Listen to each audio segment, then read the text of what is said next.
Hello दोस्तों, राधे राधे। दोस्तों आप सामने देख सकते हो इतने सारे विंटर प्लांट्स रखे हैं। ये आ जाता है हमारा मैरीगोल्ड यानी कि गेंदा, और ये गेंदा हजारी गेंदा और जाफरी गेंदा भी। ये हमारे हैं 11 प्लांट्स हमारे मैरीगोल्ड के। और ये आ जाते हैं पिटोनिया जो कि 14 प्लांट्स हैं। और फिर आ जाता है गुलदावरी जो कि 5 प्लांट्स है, शॉर्ट वाली वेराइटी। बहुत ज्यादा अच्छे प्लांट्स है, ये हेल्दी ग्रोथ है। और ये आ जाता है डेंथस 2 साल्विया और 2 ऑर्नामेंटल कैबेज और 2 आ जाते हैं हमारे डहेलिया।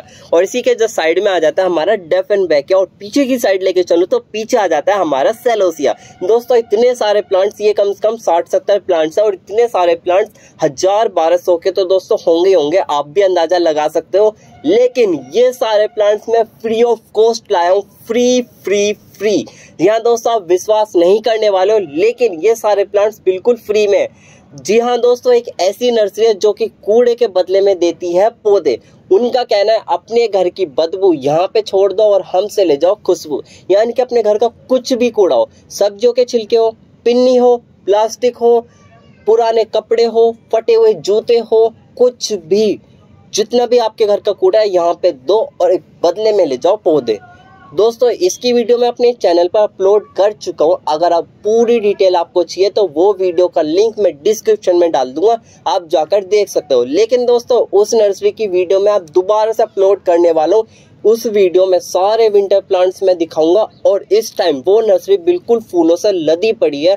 अगर आपको भी कूड़े के बदले में पौधे चाहिए तो दोस्तों जल्दी जाए और सारे पौधे कूड़े के बदले में ले आए। तो इन मैरीगोल्ड के प्लांट्स को मैं बता देता हूँ कहाँ लगाना है। देखो यहाँ से स्टार्ट हो जाते हैं हमारे सारे फ्रूटिंग प्लांट। स्टार्टिंग में आ जाता है हमारा बनाना, फिर आ जाता है सहतूत, फिर एप्पल बेर, फिर 2 अनार के पौधे।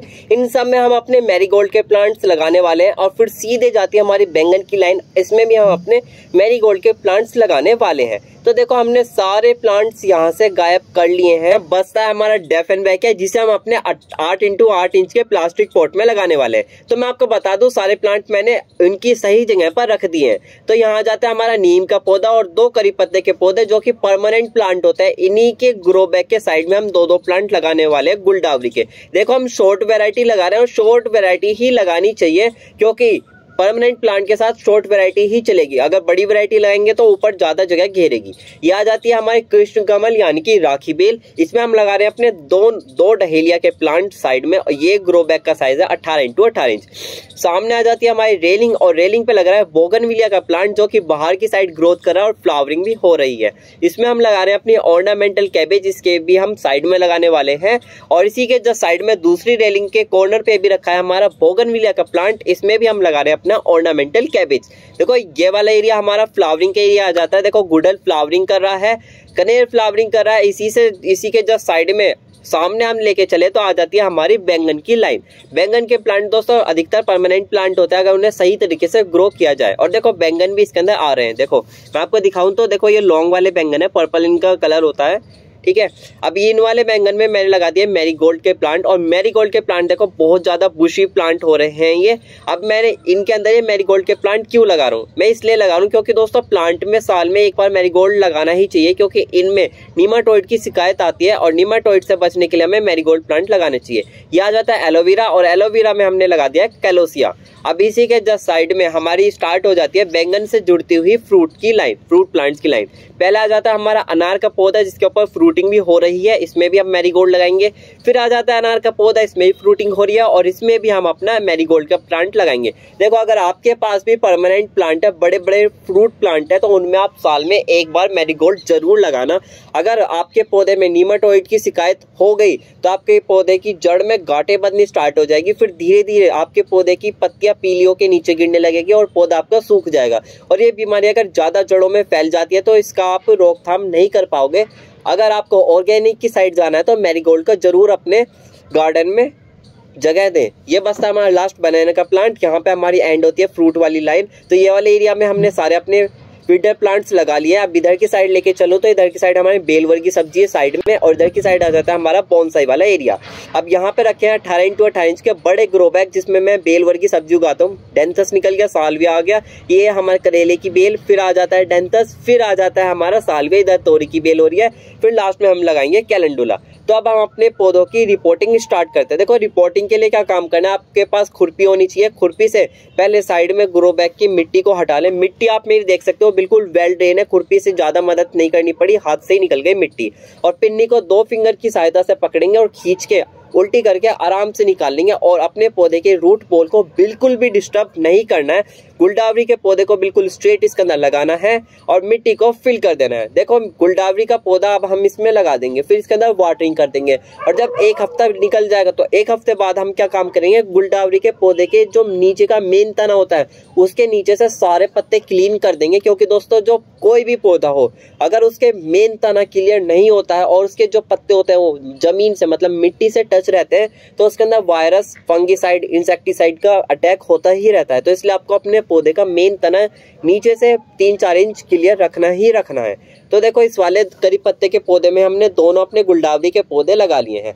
दोस्तों अगर आप भी गुलदावरी का पौधा लगाते हो और आप उससे ज़्यादा फ्लावरिंग नहीं ले पाते हो, जैसे आप नर्सरी पे देखते हो कितनी सारी फ्लावरिंग हो रही है लेकिन आपके पौधे में फ्लावरिंग नहीं होती है, तो दोस्तों आपको क्या काम करना पड़ेगा, अपने पौधे की जितनी भी मतलब ग्रोथ निकल रही है, मान लो आपके पौधे पे 10 ब्रांचेस निकल रही है तो उन्हें ऊपर से पिंच कर देना। ज़्यादा कटिंग मत करना, खाली आपको ऊपर से पिंच करनी है। फिर आप अगर 10 ब्रांच को कट करोगे ना तो उसके बाद आपको 20 ब्रांच मिलने वाली है। और अगर जितनी ब्रांच आपके पौधे के ऊपर रहेंगी उतनी ज़्यादा उसके ऊपर फ्लावरिंग होने वाली है। अब ये नहीं कि बस आप उसे कटिंग कर दोगे तो ब्रांच निकल जाएंगी, ऐसे ही थोड़ी ना निकलेगी ब्रांच निकालने के लिए आपको उसके अंदर फर्टिलाइजर भी देना पड़ेगा। देखो महीने में एक बार आप उसके अंदर वर्मी कंपोस्ट की 1-2 मुट्ठी खाद डाल देना, बेटर रहेगा।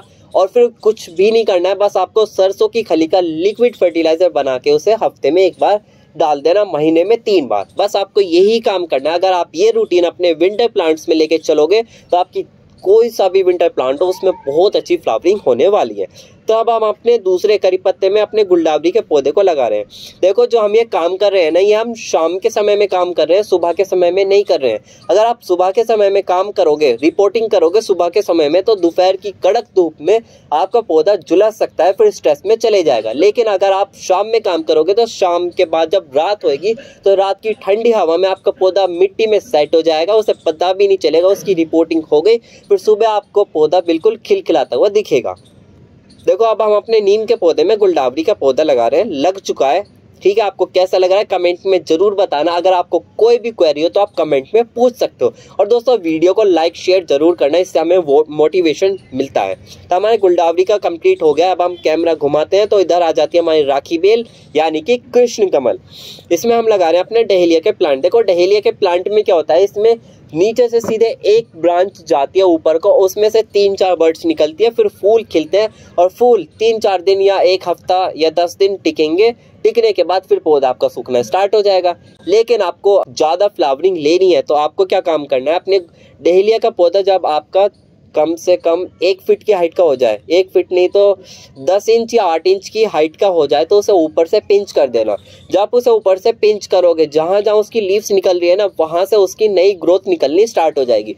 फिर उसके अंदर भी मल्टीपल ब्रांचेस होगी और फिर मल्टीपल बर्ड्स बनेगी और उससे भी आप ज़्यादा फ्लावरिंग ले सकते हो। इसके अंदर भी आपको सेम सरसों की खली का लिक्विड फर्टिलाइजर देना है और यूज़ आपको वर्मी कंपोस्ट करना है। देखो अगर आप काउडंग कंपोस्ट यूज़ करते हो ना तो आपको उससे एक सावधानी बरतनी पड़ेगी। क्या करना पड़ेगा, काउडंग कंपोस्ट आपको वो ऐसा खाद लेना है जो कि कम से कम 2-3 साल पुराना खाद हो। अगर आप ऐसा खाद ले लोगे काउडंग कंपोस्ट का जो ज़्यादा खाद नहीं है, वो गोबर ही है, तो आप अपने जब मिट्टी में उसे मिक्स करोगे तो आपकी मिट्टी में कीड़े लग जाएंगे और आपके पौधे की जड़ों में जब कीड़े लगेंगे तो पौधा सूखना स्टार्ट हो जाएगा। तो इसलिए काउडंग कंपोस्ट को आप ध्यान से देखकर यूज़ करना, ठीक है। वर्मी कंपोस्ट में ज़्यादा नहीं होता है। तो हमने अपने डहेलिया के प्लांट्स लगा दिए हैं। अब आ गए हम अपने फ्रूटिंग प्लांट्स में। ये आ जाता है हमारा बनाना का प्लांट। दोस्तों ये बनाना G7 वैरायटी है और ये बहुत ज़्यादा अच्छी वैरायटी होती है। अगर आपको भी बनाना लगाना है अपनी छत पर तो दोस्तों ये वाली वैरायटी चूज़ करना, क्योंकि इसके अंदर ये ज़्यादा हाइट पे नहीं जाता है, कम हाइट में ही हमें फ्रूटिंग देना स्टार्ट कर देता है। देखो अब हमने अपना मैरीगोल्ड का पौधा उठा लिया है और रिपोर्टिंग के लिए तो मैंने आपको बता ही दिया, पहले मिट्टी में आपको गड्ढा करना है, थोड़ा स्पेस करना है, फिर पिन्नी को दोनों फिंगर से खोलते हुए उल्टी करते हुए प्यार से निकालना है और अपने पौधे को स्ट्रेट रख देना है। देखो रूट बॉल को बिल्कुल भी डिस्टर्ब मत करना। अब क्या है कि जो मैरीगोल्ड के प्लांट होते हैं ना, उसमें भी आपको ऊपर से पिंचिंग करनी ही पड़ेगी। क्या है कि मैरीगोल्ड के प्लांट सीधे जब नीचे से एकदम ब्रांचेस जाएंगे ना, आपको कटिंग कितनी बार करनी है, वैसे मैं आपको बताता रहूँ कटिंग करनी है, लेकिन कितनी बार करनी है। देखो, जब तक आपके पौधे में कम से कम 10-12 ब्रांच भर के ना निकले, बिल्कुल अच्छी ग्रोथ ना निकले, जब तक आपको पिंचिंग करनी है। अब ये नहीं है कि आप नर्सरी से दिसंबर के महीने में पौधा ला रहे हो और जब उसकी पिंचिंग कर रहे हो, फिर तो कोई फायदा ही नहीं है, क्योंकि दिसंबर का महीना तो मतलब आधी सर्दी तो निकल गई ना, तो उससे कोई फायदा नहीं होने वाला। आपको तो सितंबर के महीने में पौधा लाना है, जब उसकी पिंचिंग करोगे तो जब फायदा मिलने वाला है। ये नहीं कि आप दिसंबर के महीने में लाके उसकी पिंचिंग करोगे, फिर तो पौधा आपका मर ही जाएगा, क्या ग्रोथ करेगा। आधी सर्दी तो उसकी निकल गई, आधा मौसम निकल गया। तो इसलिए आपको सितंबर के महीने में आपको अपने पौधे लाने हैं, फिर उनकी पिंचिंग करनी है, जब आपको रिजल्ट मिलने वाला है। तो अब आ गए हम अपने एप्पल बेर के पास, और एप्पल बेर के पास मैंने आपको बता दी थी कि हमारे एप्पल बेर में हो गई है फ्रूटिंग स्टार्ट। देखो, फ्रूटिंग स्टार्ट हो गई और खुशी मेरी अनलिमिटेड है। तो ये भी हमने अपने मैरीगोल्ड का पौधे की पिन्नी हटा लिया, इसे स्ट्रेट रख दिया। देखो, स्ट्रेट रखना पौधे को, अगर थोड़ा टेढ़ा रखोगे ना तो खूबसूरती नहीं बनने वाली। स्ट्रेट रखोगे तो पौधा देखने में भी अच्छा लगेगा। ये वाला पौधा भी अब हमारा लग चुका है एप्पल बेर के प्लांट में। देखो, बहुत बड़ा प्लांट है। अब आ गए हम अपने अनार के पौधे के पास, इसमें भी हम अपना मैरीगोल्ड का पौधा लगाने वाले हैं। इसके साइड में देखो पुदीना भी हो रहा है। पुदीने का क्या है कि जब मैं अपने पौधे की वो हार्वेस्टिंग कर रहा था ना पुदीने से, तो उसकी 1-2 ब्रांच इसके अंदर गिर गई या गिलहरी ने ला के डाल दी। वही ब्रांच ग्रोथ कर गई, मतलब स्टार्ट हो गई उसकी ग्रोथ, जड़ पकड़ लिया, तो इसके अंदर पुदीना होना स्टार्ट हो गया। पुदीना बहुत आसानी से हो जाता है, अगर उसे मौसम के हिसाब से ग्रो करा जाए तो बहुत आसानी से हो जाता है। तो ये मैरीगोल्ड का पौधा भी हमारा लग गया है। देखो, मैरीगोल्ड की बहुत सारी वैरायटी होती है, मुझे सबसे ज़्यादा अच्छी एक तो हजारी गेंदा लगता है। उसमें क्या होता है, फूल का जो साइज होता है ना बहुत बड़ा होता है, देखने में बहुत सुंदर लगता है। और एक छोटे छोटे जाफरी गेंदा होते हैं, उनमें बहुत सारे मल्टीपल फूल आपको देखने को मिलेंगे अलग अलग कलर के। वैसे देखने में तो सभी वैरायटी बहुत अच्छी लगती है, अपनी अपनी पसंद की बात है। अब हम अपने दूसरे अनार के पास आ गए हैं, इसके अंदर भी हम अपना मैरीगोल्ड का पौधा लगाने वाले हैं। दोस्तों, जब मुझे पता नहीं था ना कि नीमाटोइड से मतलब कैसे नीमाटोइड का वो करते हैं हल, उसका मुझे जब पता नहीं था ना, तो मेरे कम से कम 1-2 प्लांट दोस्तों मर गए थे फ्रूटिंग वाले, जिसकी वजह से मुझे बहुत ज़्यादा दुख हुआ था। लेकिन जब से मुझे पता चला है ना कि मैरीगोल्ड की जड़ों में एक ऐसा वो होता है, फंगिसाइड होता है, ऐसा फंगिसाइड होता है उसकी जड़ों में, जो कि नीमाटोइड को बनने नहीं देता है। अगर बनता है तो उसे मार देता है। तो जब से मैं अपने सारे जितने भी परमानेंट प्लांट होते हैं ना, साल में एक बार जब सर्दी आती है, तो जब मैं उसमें मैरीगोल्ड लगाता हूँ। अगर दोस्तों आप बेल वर्गी सब्जी उगाते हो, बेल वर्गी से क्या है, तोरी, लौकी, करेला, सैम, कद्दू, कोई सी भी आप बेल उगाते हो, और उगाने के बाद क्या होता है कि वो एकदम से ऊपर जाएगी हाइट पे, और उसके पत्ते छोटे होते हुए चले जाएंगे, फिर सूखते हुए वापस नीचे आ जाएगी। अगर आपके साथ ऐसा होता है तो उसके अंदर मैरीगोल्ड जरूर लगाना, आपको पता नहीं चलेगा। लेकिन अगर जब वो सूख जाएगी ना, तो सूखने के बाद जब आप उसे खींचना मत, खुरपी से उसकी गुड़ाई करना और प्यार से उसकी जड़ को टूटने मत देना। उठा के देखोगे ना तो उसकी जड़ों में आपको गांठें बंधी हुई दिखेगी, ठीक है। अगर आप उसमें मैरीगोल्ड को साथ में शामिल करोगे, जब आप अपनी बेल वर्गी सब्जी ग्रो बैग में लगाओगे, उसी के साथ अपना मैरीगोल्ड का पौधा लगाओगे, तो आपको रिजल्ट अच्छा मिलने वाला है।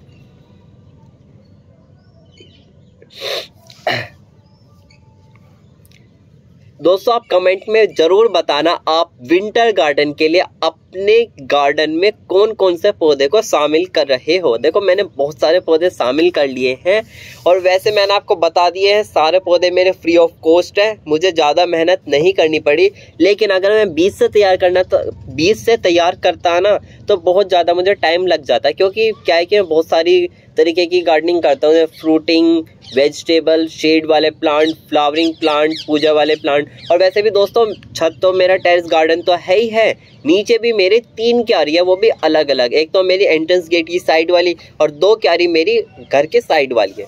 तो बहुत सारे प्लांट्स हो गए हैं, तो उनकी ज़्यादा केयर नहीं हो पाती है इतने सारे प्लांट्स की। तो इसलिए मैंने बीज से तैयार ना करके कूड़े के बदले इतने सारे पौधे ले आया हूँ।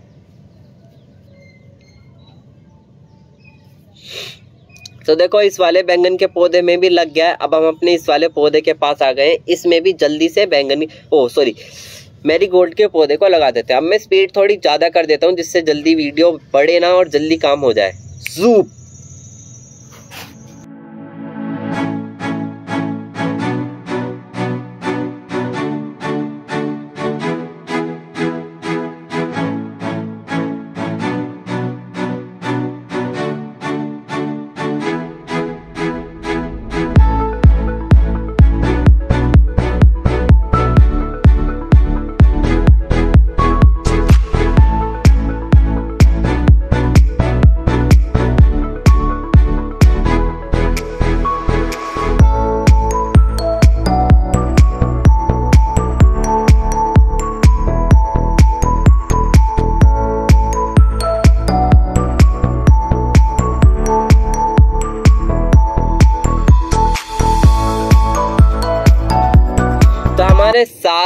मैरीगोल्ड के पौधे लग चुके हैं। देखो सारे बैंगन की लाइन कंप्लीट हो गई, फ्रूटिंग की लाइन भी हमारी कंप्लीट हो गई है। तो अब हम लगाएंगे कौन सा, अब हम आ जाते हैं बेलवर्गी सब्जी की साइड, और यहाँ पर हम अपने सीजनल प्लांट लगाने वाले हैं। देखो 5 ग्रो बैग है, ठीक है। फर्स्टली हम लगा लेते हैं डेंथस। देखो डेंथस बहुत अच्छा प्लांट होता है। डेंथस में क्या होता है कि जब फ्लावरिंग होनी स्टार्ट होती है ना, तो जब उसके फ्लावर खिल जाते हैं, खिलने के बाद जब वो सूखते हैं ना, तो जो सूखे हुए फ्लावर होते हैं उसके अंदर सीड पोट बनने लगता है, जिस वजह से जो पौधा होता है ना सारी ताकत सीड पोट में लगा देता है। फिर वो नई ग्रोथ स्टार्ट नहीं करता है और उसके ऊपर फ्लावरिंग भी कम होने लग जाती है। इसलिए अगर आपके भी डेंथस के पौधे में फ्लावरिंग कम होती है, तो जब उसके फ्लावर सूख जाए तो उसे पिंच करके हटा दे। अगर आपका पौधा ज़्यादा, मतलब जैसा आप मेरा पौधा देख रहे हो अभी, इसके अंदर स्ट्रेट एक ही ब्रांच निकल रही है, तो ऊपर से पिंच कर देना तो मल्टीपल निकल जाएगी। अब आ जाते हैं साल्विया। देखो साल्विया मैं आपको बता दूं, जितने भी मेरे सीजनल प्लांट है ना, विंटर प्लांट्स है, इनके अंदर मुझे नहीं पता है कौन से कलर की फ्लावरिंग होने वाली है। ना मुझे अपनी गुलदावरी का पता, ना डहेलिया का पता है। और मैरीगोल्ड के पौधे में भी कुछ में फ्लावर नहीं खिल रहे हैं, कुछ में खिल रहे हैं। और फिर डेंथस, साल्विया, कैलेंडुला, इतने सारे प्लांट मुझे कुछ भी फ्लावरिंग नहीं पता है। ये तो मेरे लिए सरप्राइज रहेगा कि कौन से पौधे में कौन से कलर की फ्लावरिंग हो रही है। तो साल्विया भी लग गया है। देखो साइड में हमारे करेले के पौधे हो रहे हैं। मैंने इसकी वीडियो अपलोड कर चुका हूँ। कौन सी वीडियो? देखो मैंने वेजिटेबल प्लांट को सीड से तैयार करा था, उसकी वीडियो मैंने अभी रिसेंटली अपलोड करी है। अगर आपने नहीं देखी है तो मैं लिंक डिस्क्रिप्शन में डाल दूंगा, आप जाकर देख सकते हो। देखो कितने अच्छे तरीके से हमारे करेले के पौधे निकले हैं, बहुत अच्छी इनकी ग्रोथ चली है। मैंने आपको बताया था ना कि युग्रो कंपनी के लेने, तो वही कंपनी का रिजल्ट आप इस वीडियो में देख सकते हो, कितनी अच्छी ग्रोथ और कितना अच्छा प्लांट निकला है। तो डेंथस हमारा लग गया है। अब देखो तोरी की भी मैंने बीज लगाए थे, तोरी भी हमारी निकल चुकी है। और ये आ जाता है हमारा साल्विया, और साल्विया को भी हम लगा देते हैं। अब क्या है कि दोस्तों, जो मैंने आपको बताया था ना कि अपडेट दूंगा पार्ट 2 में, उसमें क्या है कि बहुत टाइम हो गया है और हमारे बहुत सारे पौधे बड़े हो चुके हैं और जल्दी उसका अपडेट आपको मिलने वाला है। इस वीडियो के बाद आपको वही वीडियो 3 से 4 दिन बाद मिल जाएगी। तो हमारा साल्विया भी देखो लग गया है। और मिट्टी को देखो अच्छे से दबा लेना। अगर आप बाद में पानी डालो और फिर मिट्टी में जगह हो जाए, फिर कोई फायदा नहीं है। इसलिए मिट्टी को हाथों से अच्छे से दबा लेना। तो हमारे सारे इधर बेलवर्गी वाली साइड प्लांट लग गए हैं। अब मैं रेलिंग पर चलूंगा बिल्कुल सीधे और स्ट्रेट, और देखने को मिलेगा हमारा बोगनविलिया का प्लांट, वो भी बहुत सुंदर फ्लावरिंग के साथ। देखो इसका अपडेट भी मैं जरूर दूंगा। अभी आपको इसके अंदर फ्लावरिंग थोड़ी कम दिख रही होगी, लेकिन जैसी सर्दी बढ़ती जाएगी इसके सारे पत्ते झड़ जाएंगे और बिल्कुल फूलों से लदने वाला है। तो अब हम लगा रहे हैं ऑर्नामेंटल कैबेज। देखो ऑर्नामेंटल कैबेज में पहली बार लगा रहा हूँ, इसके बारे में मुझे अभी कुछ खास पता नहीं है, पहली मैंने ट्राई कर रहा हूँ इसे लगाने की। तो इसे मैं अपने बोगनविलिया के प्लांट में ही लगा रहा हूँ। क्या है कि बोगनविलिया का प्लांट तो बाहर की साइड ग्रोथ कर रहा है और इधर की साइड तो गमला खाली सही है, तो इसलिए यहाँ ऑर्नामेंटल कैबेज लगेगी तो एकदम सुंदर सा लगेगा, एकदम ऐसा लगेगा जैसे फूल सा खिल रहा हो, अच्छा लगेगा वैसे तो। देखो गड्ढा थोड़ा कम किया था तो मिट्टी झाड़नी पड़ गई, रूट बॉल को थोड़ा छेड़ना पड़ गया, लेकिन इससे ज़्यादा डिस्टर्ब नहीं होगा पौधा, क्योंकि शाम के समय में हम रिपोर्टिंग कर रहे हैं।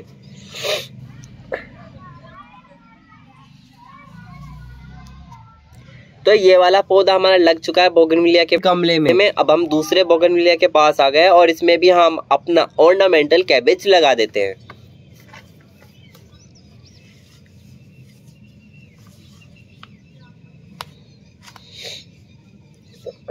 दोस्तों अगर आप भी अपने बोगनविलिया के पौधे से ज़्यादा फ्लावरिंग लेना चाहते हो तो सेम फर्टिलाइजर सरसों की खली का इसमें भी डाल देना, अच्छी फ्लावरिंग आपको देखने को मिलेगी। और अगर आपके पौधे में फ्लावरिंग नहीं होती है तो आप ध्यान से सोचना क्या दिक्कत है, क्योंकि इसके 3-4 पॉइंट होते हैं। पहला पॉइंट आता है कि अगर आपका पौधा शेड में रखा है तो ग्रोथ करेगा, फ्लावरिंग नहीं करेगा। दूसरा पॉइंट ये आता है अगर आप ज़्यादा वाटरिंग करोगे तो आपका पौधा ग्रोथ करेगा, फ्लावरिंग नहीं करेगा, ओवर वाटरिंग नहीं करनी है। और तीसरा पॉइंट आपको अच्छा फर्टिलाइजर देना है, और चौथा पॉइंट आपको टाइम टू टाइम गुड़ाई करनी है। बस यही 4 पॉइंट है और फ्लावरिंग आपको लाजवाब। तो हमारा ये वाला भी ऑर्नामेंटल कैबेज लग चुका है। अब हम ऊपर की साइड आ गए हैं। और दोस्तों ये वाला जो सीमेंट पॉट देख रहे हो ना, मैं इसकी वीडियो डाल चुका हूँ, ये मैंने नर्सरी से बाय किया था, उसमें मैंने पूरी डिटेल इसकी दे रखी है। देखना है तो मैं लिंक डिस्क्रिप्शन में डाल दूंगा, आप देख सकते हो। तो यहाँ पर हम लगा रहे हैं पिटूनिया। देखो पिटूनिया मुझे बहुत ज़्यादा अच्छा लगता है। मैं आपको साइड स्क्रीन पर इसकी इमेज दिखा देता हूँ किस तरीके की फ्लावरिंग करता है। देखो लग रहा है ना बहुत ज्यादा सुंदर, ये इसलिए मैं इसके कम से कम इसके अंदर 4 5 6 7 प्लांट लगाने वाला हूँ। अब मैं इसके अंदर किस तरीके से प्लांट लगाने वाला हूँ, मैं लगाऊंगा इसके अंदर जिग जैग तरीके से। जिग जैग क्या है, देखो मैं ऐसे लगाऊंगा पीछे की साइड, मतलब जहां मैं लगा रहा हूँ, जहां लगा चुका हूँ 2 प्लांट, वहां पर मैं 4 प्लांट रखूंगा और उसके आगे 3 प्लांट रखूंगा। आपको समझ आ जाएगा। देखो मैं लाइन खींच के दिखाऊं तो जैसे कोने में है, कोने से पहले आगे आई लाइन टेढ़ी होके फिर पीछे गई, इसी तरीके से टेढ़ी जिग जैग ऐसे चलने वाला है हमारा, क्योंकि कोई भी पौधा दूसरे पौधे को नहीं डिस्टर्ब करने वाला है। इस तरीके से अगर मैं आमने सामने लगाऊंगा तो पौधे ज्यादा पास में हो सकते हैं, इसलिए मैं जिगजैग तरीके से लगाने वाला हूँ। ये जो सीमेंट का पौधा है ना, यहाँ पर बहुत सीमेंट का पौधा क्या है, सीमेंट का जो गमला है ना, यहाँ पर बिल्कुल सेट आया है, क्योंकि यहाँ पर जगह ही नहीं घेर रहा। ये तो रखा है दीवार के ऊपर, ठीक है, ये दीवार के ऊपर रखा है। तो मैं वीडियो को फास्ट कर देता हूँ, ऐसे वीडियो बहुत ज़्यादा लंबी हो जाएगी, तो मैं इस वीडियो की स्पीड थोड़ी बढ़ा देता हूँ।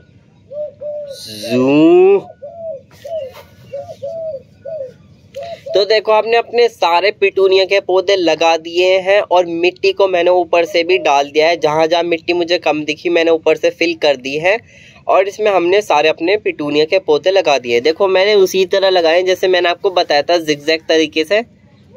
तो मैं अपनी हाथों की सहायता से मिट्टी को अच्छे से दबा लेता हूँ। जहाँ जहाँ मिट्टी, अगर दबाऊंगा नहीं तो जब पानी डालूंगा तो मिट्टी बैठ जाएगी, कहीं से ज़्यादा कहीं से कम। तो इसलिए देखो हमारे सारे पिटूनिया लग चुके हैं। अब मैं आपको दूसरी रेलिंग की साइड उस वाली दीवार के ऊपर दिखाऊं तो देखो यहाँ पर भी हमारे सीमेंट का पोट रखा है और इसमें भी मैं उसी सेम तरीके से पिटूनिया के पौधे लगाने वाला हूँ। तो लगा देते हैं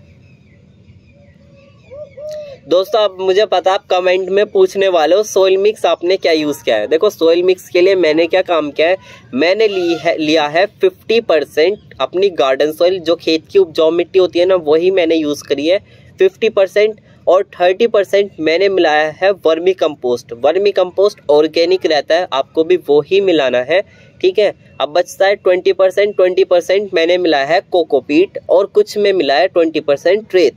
अब कोकोपीट हो तो कोकोपीट मिला देना, रेत हो तो रेत मिला देना।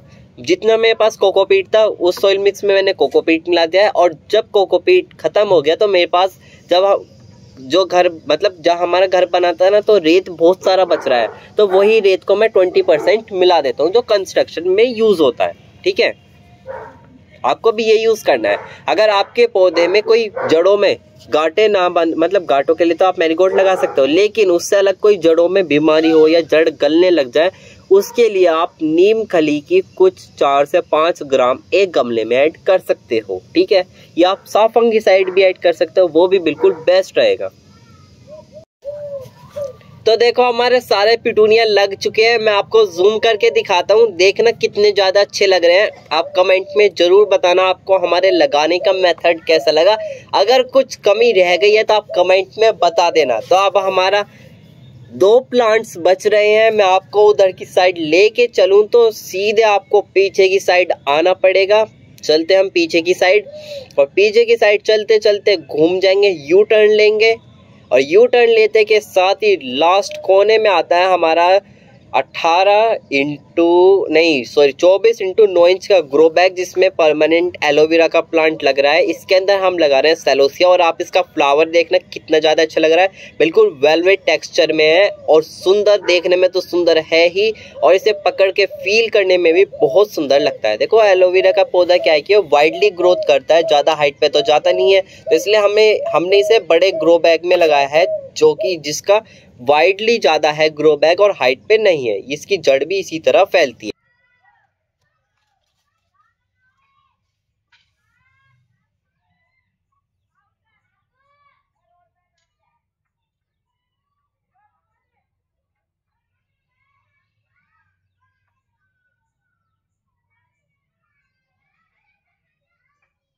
अब मैं आपको कैमरा ऊपर करके दिखाऊं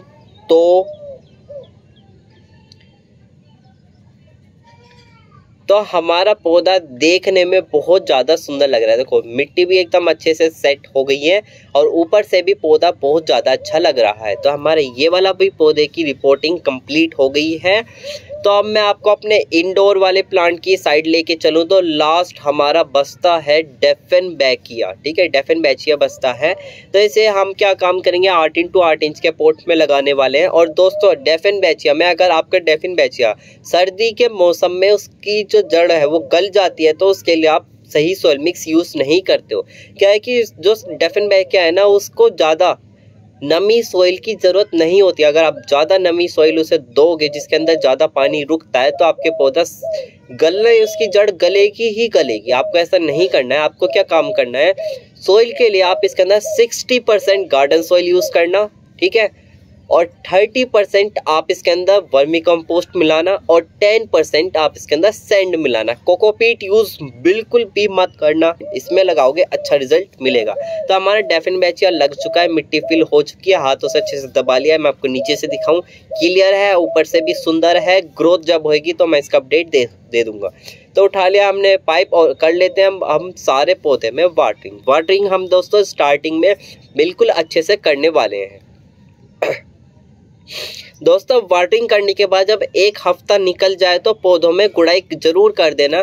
क्या है कि जो पौधे होते हैं ना, स्टार्टिंग में एकदम से बड़े गमले में लगेंगे तो उसकी जड़ों को हवा नहीं लगेगी। तो अगर आप 1 हफ्ते बाद जब उसकी गुड़ाई कर दोगे तो पौधे को भी अच्छा लगेगा और उसकी जब जड़ों में एयर जाएगी तो उसकी ग्रोथ भी अच्छी लगने वाली है। और दोस्तों मैं आपको लास्ट में एक बोनस टिप दे के जाऊँगा। बोनस टिप क्या है कि जैसे कि हम लोग बच्चों को एडॉप्ट करते हैं, उसकी छोटी एज में, जब बच्चा छोटा रहता है हम उसे एडॉप्ट कर लेते हैं, फिर बच्चे को पता भी नहीं चलता है और बड़े होके वो हमारे यहाँ मिलजुल जाता है और उसे कुछ पता नहीं चलता है। ठीक है, उसी तरह हमें अपने पौधे के साथ करना चाहिए। आप जब भी कोई पौधे की शॉपिंग करो तो पौधे को छोटा लेना, बड़े साइज का पौधा मत लेना। और जब छोटा पौधा आपके गार्डन में आएगा और आपकी सोइल मिक्स में वो लगेगा तो उसे आपकी सोइल मिक्स की आदत हो जाएगी और आपके यहाँ उसकी अच्छी ग्रोथ चलने वाली है। लेकिन अगर आप एकदम से बड़ा पौधा लाओगे, उसे तो एकदम से स्ट्रेस में जाना ही जाना है, क्योंकि वो बचपन से तो नर्सरी में ही पला तो नर्सरी में ही है, उसने ग्रोथ अपनी नर्सरी में ही स्टार्ट करी है। और जब वो नर्सरी में इतना बड़ा हो गया, जब उसे उठा के अपने यहाँ लाओगे तो देखो ज़्यादा दिक्कत तो होगी। लेकिन अगर आप छोटा पौधा लाओगे और अपने टेरेस गार्डन में उसे ग्रो करोगे तो देखो वो जल्दी ग्रो करेगा। जब उसका मन लगेगा ना तो बहुत अच्छे से ग्रो करेगा। और दोस्तों मज़ा तो उसमें आता है जब छोटे से पौधे को बड़ा करके उसे उगाया जाए। ठीक है, ये बोनस टिप्स आप ध्यान रखना और ये बहुत ज़रूरी चीज़ है। मैंने ये चीज़ बहुत जल्दी नोटिस करी है। क्या है कि जब भी मैं बड़ा पौधा लाता था ना, वो उसकी अच्छी ग्रोथ नहीं चलती थी। कुछ पौधे चलते थे तो कुछ पौधे सरवाइव नहीं कर पाते थे। देखो सरवाइव तो हम करा देंगे, लेकिन जिस तरीके से उस पौधे की ग्रोथ चलेगी ना छोटे वाले की, उस तरीके से बड़े की ग्रोथ नहीं चलने वाली। आप खुद नोटिस कर लेना। ठीक है, तो दोस्तों अब हम इसके अंदर वाटरिंग कर रहे हैं। मैरीगोल्ड की साइड आ गए हैं, बैंगन वाली लाइन चल रही है। ठीक है, हम स्टार्टिंग में देखो नीचे अपनी सॉइल में पानी डाल रहे हैं, फिर ऊपर से इसके अंदर शावर करेंगे। ठीक है,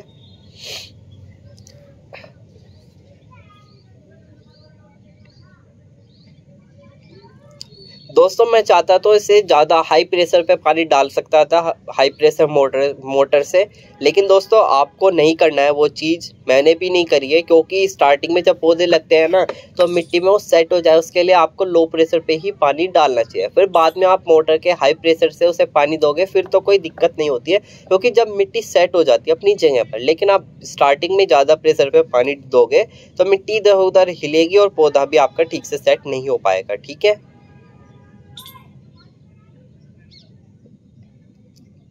तो हमारे लास्ट बैंगन का पौधा बचता है। ठीक है, ये इसमें भी वाटरिंग कर लिया है। अब हम लास्ट अपने इंडोर वाले एरिया में आ गए हैं और अपने डेफेनबैचिया में पानी दे रहे हैं। अगली बार पानी दोस्तों जब ही देना जब आपके पौधे की मिट्टी आपको सूखी हुई दिखे। ऐसा नहीं करना है कि आप डेली पानी दे रहे हो तो इसमें भी आपको डेली पानी देना है।